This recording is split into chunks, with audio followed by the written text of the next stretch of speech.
मैं शुरुआत करूंगा लाइसेंसी हथियारों के नाल, उस तो बाद नजायज हथियारों वाले पासे जावांगे।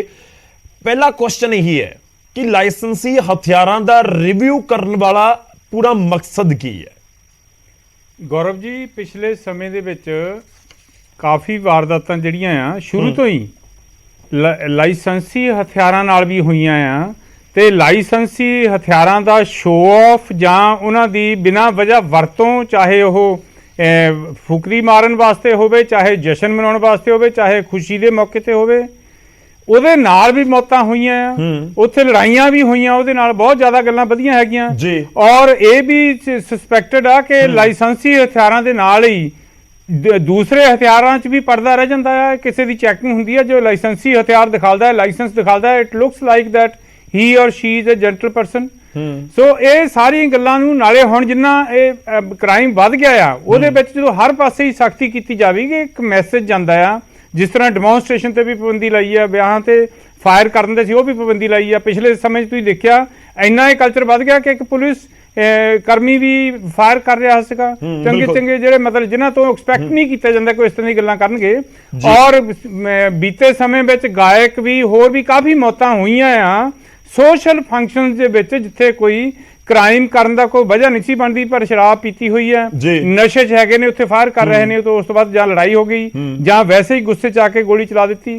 सो ये जिहड़ा लाइसेंसी हथियारां ते जिहड़ा अपना शिकंजा कसन का परपज यही आ। मैं एक थोड़ी जी गल होर कहनी चाहांगा कि श्रोमणी अकाली दल भाजपा गठजोड़ दे वेले सब तो वध लाइसेंसी हथियार जिहड़े आ वो जिला जथेदारां दीयां हदायतां ते दित्ते गए आ, जिहदे विचों काफ़ी जिहड़े आ जस्ट सिफारिश लई, क्योंकि उस वेले DSP नहीं सी सब डिवीजन नूं कंट्रोल करदा, उस वेले जिला जथेदार ते उहदे थल्ले SHO ते DSP जिहड़े आ काम करदे सी। कांग्रेस वेले भी काफ़ी सिफारिशां नाल हथियार दित्ते गए आ, जबकि प्रॉपर मैरिट ते दित्ते जाण तां वखरी गल आ।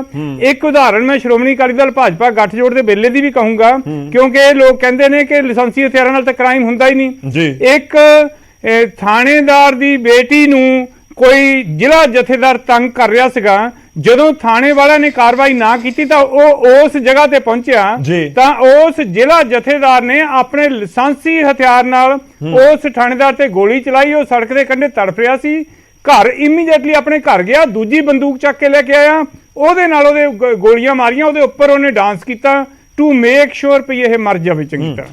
सो इस ਦੀਆਂ ਘਟਨਾਵਾਂ एक नहीं है, होर कई इस तरह ਦੀਆਂ ਘਟਨਾਵਾਂ हैं, क्योंकि ये चीज़ां ਜਿਹੜੀਆਂ ਹੈਗੀਆਂ ਉਹ ਕਿਸੇ ਵੀ ਸਮੇਂ ਹੋ ਸਕਦੀਆਂ ਨੇ। ਤੁਸੀਂ ਰਿਲੇਟ ਕਰ ਰਹੇ ਹੋ कि ਜਿਹੜੇ ਹਥਿਆਰ ਵੰਡ ਦਿੱਤੇ ਗਏ ਆ, ਲਾਇਸੈਂਸ ਵੰਡ ਦਿੱਤੇ ਗਏ, ਉਸ ਦੇ ਉੱਤੇ ਚੈੱਕ ਐਂਡ ਬੈਲੈਂਸ ਨਹੀਂ ਸੀਗੀ, ਪੂਰੀ ਤਰੀਕੇ ਨਾਲ ਰਿਵਿਊ ਜਾਂ ਫਿਰ ਸਖਤੀ ਨਾਲ ਨਿਯਮਾਂ ਦੀ ਪਾਲਣਾ ਨਹੀਂ ਹੋਈ ਸਾਬਕਾ ਸਰਕਾਰਾਂ ਸਮੇਂ। ਬਿਲਕੁਲ ਅਸੀਂ ਇਹੀ ਕਹਿ ਰਹੇ ਹਾਂ, ਨਾਲ ਅਸੀਂ ਗਨ ਕਲਚਰ ਨੂੰ ਪ੍ਰਮੋਟ ਹੋਣ ਦੀ ਬਜਾਏ ਉਹਨੂੰ ਡਿਮੋਟ ਕਰਨਾ ਚਾਹੁੰਦੇ ਆ, ਅਸੀਂ ਰਿਵਰਸ ਕਰਨਾ ਚਾਹੁੰਦੇ ਆ। ਜਿਹੜਾ फैशन बनाई जाते हैं यंगस्टर्स दे विच जां होर जिहड़ा उस वेले पिछले 15 को साल दे विच जिहड़ा इन्ना ज़्यादा होया आ, उहदे वास्ते नीति भी जिहड़ी अपनाई गई आ, वो ये अपनाई गई है कि किसी नूं तंगी ना होवे।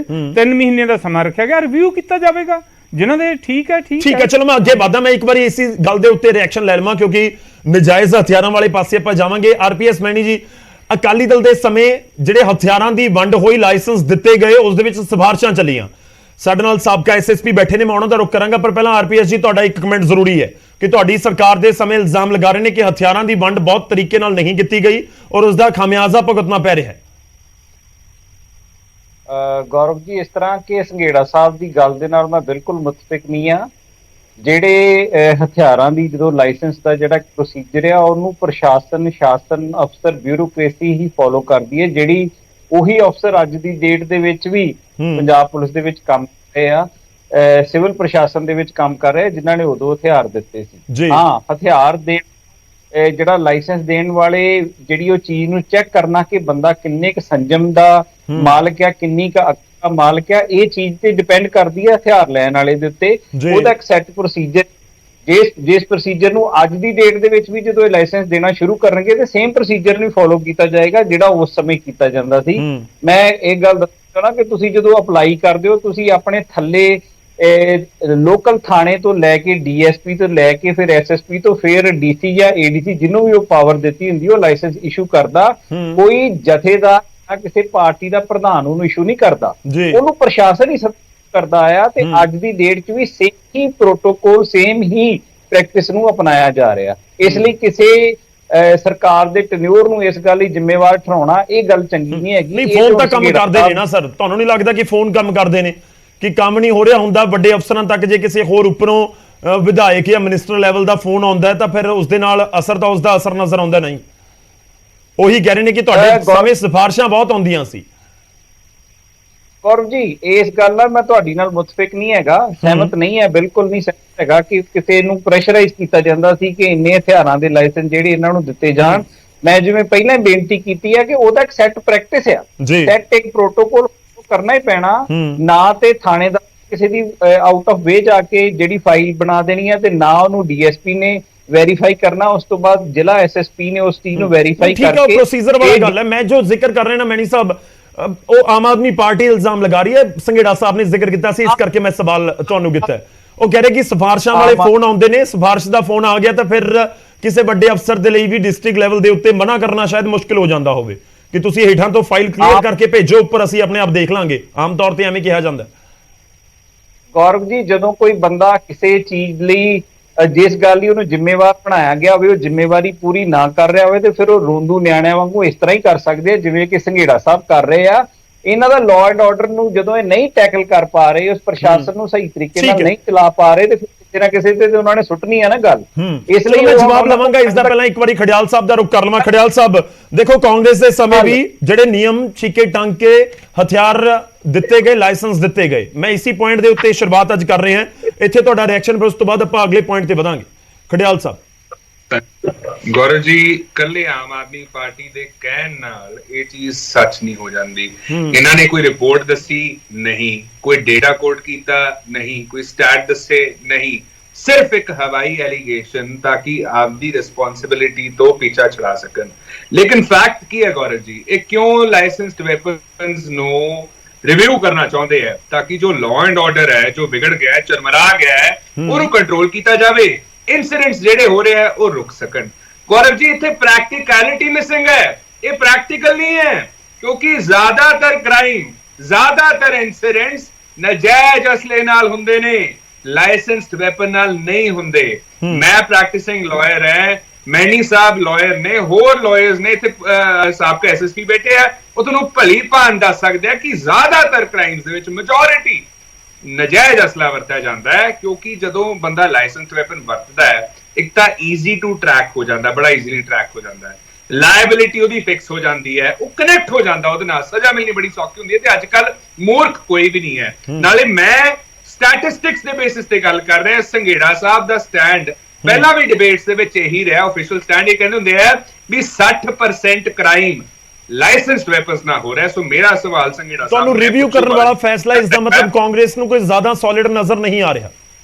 ਪ੍ਰੈਕਟੀਕੈਲਿਟੀ ਨਹੀਂ ਹੈ ਇਹਦੇ ਵਿੱਚ, ਪ੍ਰੋਵੀਜ਼ਨਸ ਆਲਰੇਡੀ ਬਹੁਤ ਹੈ, ਲੇਕਿਨ ਇੰਪਲੀਮੈਂਟੇਸ਼ਨ ਦੀ ਦਿੱਕਤ ਹੈ। ਆਮ ਆਦਮੀ ਪਾਰਟੀ ਨਾ ਤਾਂ ਇੰਪਲੀਮੈਂਟੇਸ਼ਨ ਕਰ ਪਾ ਰਹੀ ਹੈ ਤੇ ਨਾ ਹੀ ਅੱਛੀਆਂ ਪ੍ਰੋਵੀਜ਼ਨਸ ਲਿਆ ਪਾ ਰਹੀ ਹੈ। ਤੇ ਮੇਰਾ ਸਵਾਲ ਲੈ ਲਿਓ ਸੰਘੇੜਾ ਸਾਹਿਬ ਤੋਂ, ਜਦੋਂ ਉਹਨਾਂ ਦਾ ਟਾਈਮ ਆਊਗਾ, ਕਿ ਕਿਹੜੀ ਰਿਪੋਰਟ ਦੇ ਆਧਾਰ ਤੇ ਇਹ ਕਹਿੰਦੇ ਵੀ 60% ਕ੍ਰਾਈਮ ਲਾਇਸੈਂਸਡ ਵੈਪਨ ਨਾ ਹੁੰਦਾ ਹੈ, ਉਹ ਰਿਪੋਰਟ ਦਾ ਨਾਮ ਦੱਸ ਦੇਣ, ਮੈਂ ਮਾਫੀ ਮੰਗੂਗਾ, ਜਾਂ ਸੰਘੇੜਾ ਸਾਹਿਬ ਆਪਦਾ ਬਿਆਨ ਵਾਪਸ ਲੈ ਲੈਣ। ਠੀਕ ਹੈ, ਮੈਂ ਤੁਹਾਡੇ ਕੋਲ ਵਾਪਸ ਆਉਂਗਾ। ਮੈਂ ਇੱਕ ਵਾਰੀ ਮੈਨੂੰ 10 ਸੈਕਿੰਡ ਦਿਓ, ਬਸ 10 ਸੈਕਿੰਡ ਜੀ ਪਲੀਜ਼ ਕੰਪਲੀਟ ਕਰ ਦਿਓ। ਦੂਜਾ ਦੇਖੋ, ਇੱਕ ਕ੍ਰਿਮੀਨਲ ਬੰਦੇ ਨੂੰ ਨਾ ਲਾਇਸੈਂਸਡ ਵੈਪਨ ਮਿਲ ਨਹੀਂ ਸਕਦਾ ਗੌਰਵ ਜੀ, ਕਿਉਂਕਿ ਬੜਾ ਪ੍ਰੋਸੈਸ ਹੈ, ਬੜੀ ਪ੍ਰੋਸੀਜਰ ਹੈ, ਟੀਡੀਐਸ ਪ੍ਰੋਸੀਜਰ ਹੈ, ਬਹੁਤ ਕੁਝ ਦੇਖ ਕੇ ਲਾਇਸੈਂਸ ਮਿਲਦਾ ਹੈ। ਸੋ ਜੇ ਕ੍ਰਿਮੀਨਲ ਨੂੰ ਮਿਲ ਹੀ ਨਹੀਂ ਸਕਦਾ, ਉਹ ਕ੍ਰਾਈਮ ਕਿਵੇਂ ਕਰੂਗਾ ਲਾਇਸੈਂਸ ਵੈਪਨ ਨਾਲ? ਦੂਜਾ, ਜੇ ਬੰਦੇ ਨੂੰ ਮਿਲ ਜੇ ਲਾਇਸੈਂਸ ਤੇ ਉਸ ਤੋਂ ਬਾਅਦ ਉਹ ਕ੍ਰਾਈਮ ਕਰਦੇ ਤਾਂ ਰਿਨਿਊ ਨਹੀਂ ਕਰਾ ਸਕੂਗਾ ਗੌਰਵ ਜੀ। ਸੋ ਇਹਦਾ ਸਵਾਲ ਹੀ ਨਹੀਂ ਪੈਦਾ ਹੁੰਦਾ। ਫਿਰ 3, ਜਦੋਂ ਮੂਸੇਵਾਲੇ ਦਾ ਕਤਲ ਹੋਇਆ, ਉਦੋਂ ਨਜਾਇਜ਼ ਅਸਲਾ ਵਰਤਿਆ ਗਿਆ ਕਿ ਲਾਇਸੈਂਸ ਵੈਪਨ ਵਰਤਿਆ ਗਿਆ? ਜਿਹੜੇ ਆਟੋਮੈਟਿਕ, ਸੈਮੀ ਆਟੋਮੈਟਿਕ ਗਨਸ ਵਰਤੀਆਂ ਗਈਆਂ, ਇਹ ਸਭ ਨੂੰ ਪਤਾ ਹੈ ਉੱਤੇ ਨਜਾਇਜ਼ ਅਸਲਾ ਵਰਤਿਆ ਗਿਆ।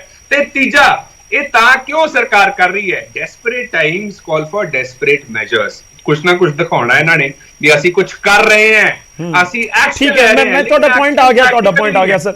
ਮੈਂ ਉਸ ਪੁਆਇੰਟ ਦੇ ਉੱਤੇ ਆਵਾਂਗਾ ਜਿਹੜਾ ਤੁਸੀਂ ਜ਼ਿਕਰ ਕਰ ਰਹੇ ਹੋ। ਇਨਫੈਕਟ ਇਹ ਦੋਵੇਂ ਚੀਜ਼ਾਂ ਨੂੰ ਆਪਸ ਦੇ ਵਿੱਚ ਜੋੜਿਆ ਜਾਵੇ ਜਾਂ ਨਾ ਜੋੜਿਆ ਜਾਵੇ, ਉਸ ਦੇ ਉੱਤੇ ਵੀ ਸਵਾਲ ਹੈ। ਮੈਂ ਇੱਕ ਵਾਰੀ ਰੁਕ ਕਰਦਾ, ਸਾਡੇ ਨਾਲ ਕੁਲਸ਼ਿੰਦਰ ਸਿੰਘ ਜੀ ਜੁੜੇ ਹੋਏ ਨੇ, ਸਾਬਕਾ ਐਸਐਸਪੀ ਨੇ। ਸਰ ਸਵਾਗਤ ਹੈ ਇੱਕ ਵਾਰ ਫਿਰ ਤੋਂ। ਮੈਂ ਇਸ ਪੁਆਇੰਟ ਤੋਂ ਹੀ ਤੁਹਾਡੇ ਤੋਂ ਜ਼ਰੂਰ ਸਮਝਣਾ ਚਾਹੁੰਦਾ ਹਾਂ ਕਿ ਇੱਕ ਸੈਟ ਪ੍ਰੋਸੀਜਰ ਹੁੰਦਾ ਹਰ ਇੱਕ ਚੀਜ਼ ਦਾ, ਖਾਸ ਤੌਰ ਤੇ ਜਦੋਂ ਆਪਾਂ ਕਾਨੂੰਨੀ ਜ਼ਿਕਰ ਕਰਦੇ ਹਾਂ ਕੋਈ ਵੀ ਚੀਜ਼ ਦਾ, ਚਾਹੇ ਉਹ ਲਾਇਸੈਂਸ ਬਣਾਉਣ ਦਾ ਹੀ ਹੋਵੇ। ਪਰ ਆਮ ਤੌਰ ਤੇ ਕਿਹਾ ਜਾਂਦਾ ਕਿ ਫੋਨ ਜਦੋਂ ਉੱਪਰੋਂ ਵੱਜਦੇ ਨੇ ਤਾਂ ਫਿਰ ਫਾਈਲਾਂ ਆਪਣੇ ਆਪ ਕਲੀਅਰ ਹੋਣੀਆਂ ਸ਼ੁਰੂ ਹੋ ਜਾਂਦੀਆਂ ਨੇ।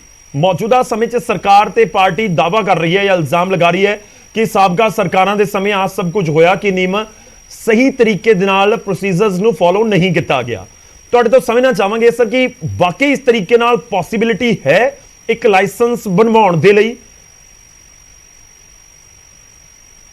ਦੇਖੋ ਜਿਹੜਾ ਲਾਇਸੈਂਸ ਬਣਦਾ ਜਦੋਂ ਪਹਿਲਾਂ ਇਹਨੂੰ ਐਸਐਚਓ ਵੈਰੀਫਿਕੇਸ਼ਨ ਕਰਦਾ, ਐਸਐਚਓ ਵੈਰੀਫਿਕੇਸ਼ਨ ਜਿਹੜੇ ਕਹਿੰਦੇ ਨੇ ਕ੍ਰਿਮੀਨਲ ਨੂੰ ਨਹੀਂ ਬਣਦਾ, ਇਹ ਗੱਲ ਠੀਕ ਹੈ। ਜਿਹੜਾ ਪਹਿਲਾਂ ਕ੍ਰਾਈਮ ਕਿਸੇ ਨੇ ਕੀਤਾ ਉਹਦੇ ਐਂਟੀਸੀਡੈਂਟਸ ਦੇ ਹਿਸਾਬ ਨਾਲ ਉਹਦੇ ਐਂਟੀਸੀਡੈਂਟ ਤੇ ਜੇ ਹੁੰਦੇ ਆ ਕੋਈ ਪਹਿਲਾਂ ਕ੍ਰਾਈਮ ਕੀਤਾ ਉਹਦਾ ਲਾਇਸੈਂਸ ਕੋਈ ਰਿਕਮੈਂਡ ਨਹੀਂ ਕਰਦਾ, ਭਾਵੇਂ ਸਿਫਾਰਿਸ਼ ਵੀ ਹੋਵੇ, ਠੀਕ ਹੈ ਨਾ ਜੀ। ਤੇ ਬਾਕੀ ਦੂਜੀ ਗੱਲ ਹੈ ਜਿਹੜੀ ਕ੍ਰਾਈਮ ਦੀ ਜੇ ਕੋਈ ਲਾਇਸੈਂਸ ਬਣਾਉਂਦਾ ਹੈ ਉਹ ਪਹਿਲੀ ਵਾਰੀ ਕ੍ਰਾਈਮ ਕਰ ਦਿੰਦਾ ਹੈ ਲਾਇਸੈਂਸ ਬਣਨ ਤੋਂ ਬਾਅਦ, ਤਾਂ ਉਹਦਾ ਤਾਂ ਕੋਈ ਤਰੀਕਾ ਨਹੀਂ ਨਾ ਕਿਵੇਂ ਉਹ ਜੱਜ ਕਰੂਗਾ ਐਸਐਚਓ ਵੀ ਕ੍ਰਾਈਮ ਕਰਨਾ ਹੈ। ਤੇ ਦੂਸਰੀ ਜਿਹੜਾ ਵੀ ਲਾਇਸੈਂਸ ਬਣਦਾ ਹੈ, ਜਿਹੜੀ ਸਿਫਾਰਿਸ਼ ਵਾਲੀ ਗੱਲ ਹੈ ਉਹ ਤਾਂ ਜਦੋਂ ਤੁਸੀਂ ਦੇਖੋ ਜਦੋਂ ਐਸਐਚਓ ਵੀ ਤੁਹਾਡੇ ਐਮਐਲਏ ਦੀ ਮਰਜ਼ੀ ਨਾਲ ਲੱਗਣਾ ਹੈ, ਡੀਐਸਪੀ ਵੀ ਆਪਣੀ ਮਰਜ਼ੀ ਨਾਲ ਲੱਗਣਾ, ਤੁਸੀਂ ਸਬ ਡਿਵੀਜ਼ਨ ਉਸ ਹਿਸਾਬ ਨਾਲ ਬਣਾਤੇ ਵੀ ਇੱਕ ਐਮਐਲਏ ਦੀ ਕੰਸਟੀਚੁਐਂਸੀ ਦੇ ਵਿੱਚ ਡੀਐਸਪੀ ਇੱਕ ਲੱਗੂਗਾ ਐਮਐਲਏ ਦੀ ਮਰਜ਼ੀ ਨਾਲ ਜਾਂ ਹਲਕਾ ਇੰਚਾਰਜ ਦੀ ਮਰਜ਼ੀ ਨਾਲ। ਜਦੋਂ ਤੁਹਾਡੀ ਪੋਸਟਿੰਗ ਐਂਡ ਟ੍ਰਾਂਸਫਰ ਹੀ ਉਹਨਾਂ ਦੀ ਮਰਜ਼ੀ ਨਾਲ ਹੋਣੀ ਹੈ ਤਾਂ ਫਿਰ ਉਹਨਾਂ ਦੀ ਸਿਫਾਰਿਸ਼ ਕਿਵੇਂ ਨਹੀਂ ਚੱਲੂਗੀ? ਇਹ ਚੱਲਦੀ ਹੈ ਸਿਫਾਰਿਸ਼, ਇਹ 'ਚ ਕੋਈ ਸ਼ੱਕ ਵਾਲੀ ਗੱਲ ਨਹੀਂ, ਸਿਫਾਰਿਸ਼ ਨਾਲ ਵੀ ਬਣਦੇ ਆ। ਪਰ ਇਹ ਗੱਲ ਠੀਕ ਹੈ ਵੀ ਜਿਹੜਾ ਕ੍ਰਿਮੀਨਲ ਬੰਦਾ ਆ ਉਹਦਾ ਲਾਇਸੈਂਸ ਸਿਫਾਰਿਸ਼ ਨਾਲ ਨਹੀਂ ਬਣ ਸਕਦਾ, ਕਿਉਂਕਿ ਜੇ ਉਹ ਬੰਦਾ ਕੋਈ ਉਹਦੀ ਵੈਰੀਫਾਈ ਕਰ ਦਊਗਾ ਤੇ ਕੱਲ ਨੂੰ ਉਹ ਕ੍ਰਾਈਮ ਕਰਦਾ ਤੇ ਫਿਰ ਉਹਦੇ ਤੇ ਵੀ ਐਕਸ਼ਨ ਆਊਗਾ ਨਾ। ਜਿਹੜਾ ਉਹਦਾ ਐਂਟੀਸੀਡੈਂਟ ਦੇਖਣ ਦੇ ਬਾਵਜੂਦ ਕ੍ਰਿਮੀਨਲ ਦੇ ਬਾਵਜੂਦ ਵੀ ਰਿਕਮੈਂਡੇਸ਼ਨ ਕਰਦਾ, ਉਹ ਬਣਨਾ ਥੋੜਾ ਪੋਸੀਬਲ ਨਹੀਂ ਹੈ। ਬਾਕੀ ਤਾਂ ਦੇਖੋ ਜਿਹੜਾ ਜਿਸ ਬੰਦੇ ਨੇ ਪਹਿਲੀ ਵਾਰੀ ਕ੍ਰਾਈਮ ਕਰਨਾ ਉਹਨੇ ਤਾਂ ਇਹ ਪਤਾ ਨਹੀਂ ਨਾ ਹਰ ਬੰਦੇ ਨੇ ਪਹਿਲੀ ਵਾਰੀ ਕ੍ਰਾਈਮ ਤਾਂ ਕਦੀ ਕਰਨਾ ਹੀ ਹੈ ਨਾ, ਉਹਦਾ ਤੁਸੀਂ ਕਿਵੇਂ ਜੱਜ ਕਰੋਗੇ ਵੀ ਬੰਦੇ ਦਾ ਲਾਇਸੈਂਸ ਬਣ ਗਿਆ ਤੇ ਕ੍ਰਾਈਮ ਨਹੀਂ ਕਰੂਗਾ? ਦਿਸ ਦਾ ਪ੍ਰੋਬਲਮ। ਮੈਂ ਇੱਕ ਹੋਰ ਚੀਜ਼ ਸਮਝਣੀ ਚਾਹੁੰਦਾ ਸਰ ਤੁਹਾਡੇ ਤੋਂ, ਤੁਸੀਂ ਬੜਾ ਤਫਸੀਲ ਨਾਲ ਦੱਸਦਾ। ਦੇਖੋ ਸਿਫਾਰਿਸ਼ਾਂ ਤਾਂ ਲੱਗਦੀਆਂ ਜੋ ਮੈਂ ਪਹਿਲਾਂ ਜ਼ਿਕਰ ਕਰ ਰਿਹਾ ਸੀ। ਮੈਂ ਇੱਕ ਹੋਰ ਚੀਜ਼ ਸਮਝਣੀ ਚਾਹੁੰਦਾ ਕਿ ਗਨ ਕਲਚਰ ਦੇ ਉੱਤੇ ਆਪਾਂ ਗੱਲ ਕਰਦੇ ਹੋਏ ਜਿਹੜੇ ਲਾਇਸੈਂਸ ਮੌਜੂਦਾ ਸਮੇਂ 'ਚ ਹੈਗੇ ਨੇ ਉਹਨਾਂ ਨੂੰ ਰਿਵਿਊ ਕਰਨਾ ਤੁਹਾਨੂੰ ਲੱਗਦਾ ਹੈ ਕਿ ਇੱਕ ਸੋਲਿਡ ਕਦਮ ਹੈ ਪ੍ਰਸ਼ਾਸਨ ਦਾ, ਸਰਕਾਰ ਦਾ ਜਾਂ ਪੁਲਿਸ ਦਾ?